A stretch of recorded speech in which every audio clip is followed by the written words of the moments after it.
জয় নিতাই গৌর হরিবোল।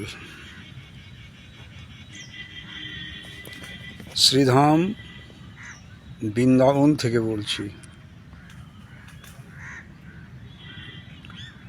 প্রতিদিনের মতো শাস্ত্র সিদ্ধান্ত অনুযায়ী কিছু ভাগবতীয় কথা আলোচনায় ব্রতী হয়েছি। আজকে আমাদের আলোচনার বিষয়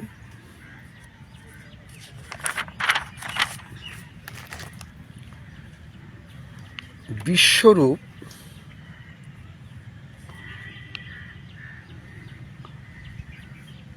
সন্ন্যাস নিতে বাধ্য হলেন কেন?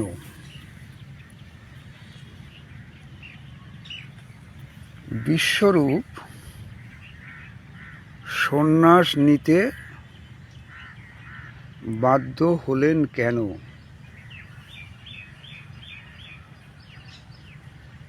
এর উত্তর আমরা শ্রীমদ্ ভাগবত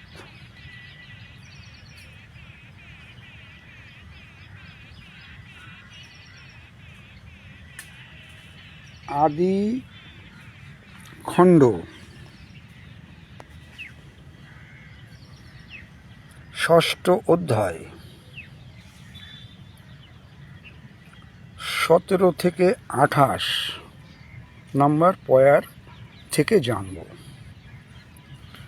বিশ্বরূপ অর্থাৎ বিশ্বম্বর নিমাই গৌরসুন্দর শ্রীমন মহাপ্রভুর বড় ভাই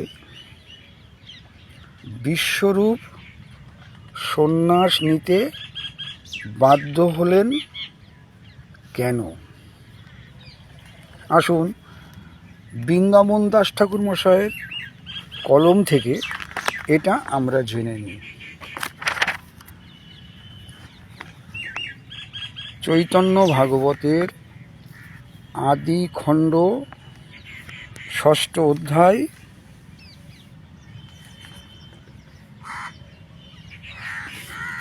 ১৭ নম্বর পয়ার, এখান থেকে আমরা শুরু করছি। জগৎ প্রমত্ত ধন পুত্র বিদ্যা রসে দেখিলে বৈষ্ণব মাত্র করে উপহাসে। আর্যা তর্যা পরে সবে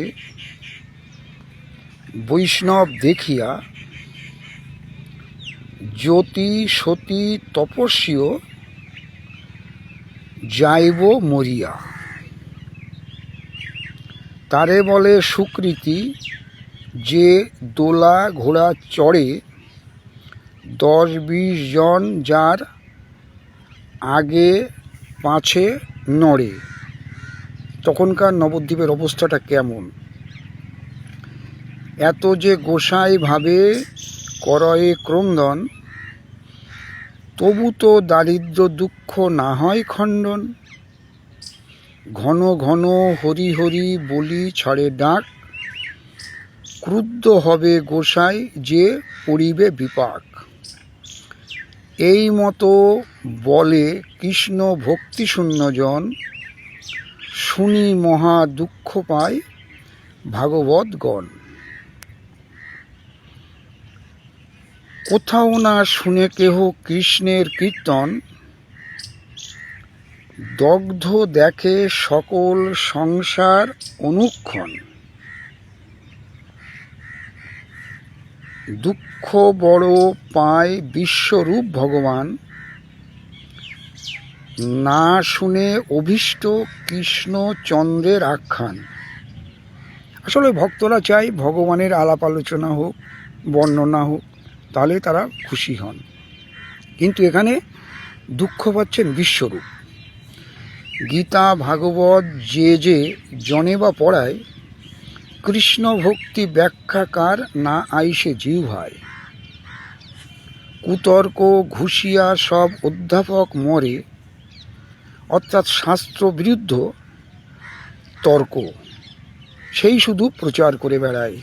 কুতর্ক ঘুষিয়া সব অধ্যাপক মরে, ভক্তিহেন নাম নাই জানয়ে সংসারে।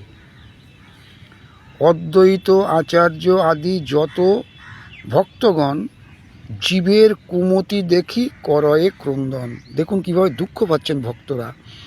এই ভক্তিহীন সারা জগৎ দেখে ভক্তরা কিভাবে দুঃখ পাচ্ছেন। দুঃখে বিশ্বরূপ প্রভু গণে মনে মনে, না দেখিব লোকমুখ চলিবাও মনে। এই সন্ন্যাস নিতে বাধ্য হলেন বিশ্বরূপ। আমরা জানলাম শ্রী শ্রী চৈতন্য ভাগবত আদিখণ্ড 6ষ্ঠ অধ্যায় 17 থেকে 28 নম্বর পয়ার। ভিডিওটি ভালো লাগলে আপনারা লাইক শেয়ার কমেন্টস করতে পারেন। আজ এ পর্যন্ত। জয় নিতাই, গৌর হরিবোল, জয় শ্রী রাধে শ্যাম।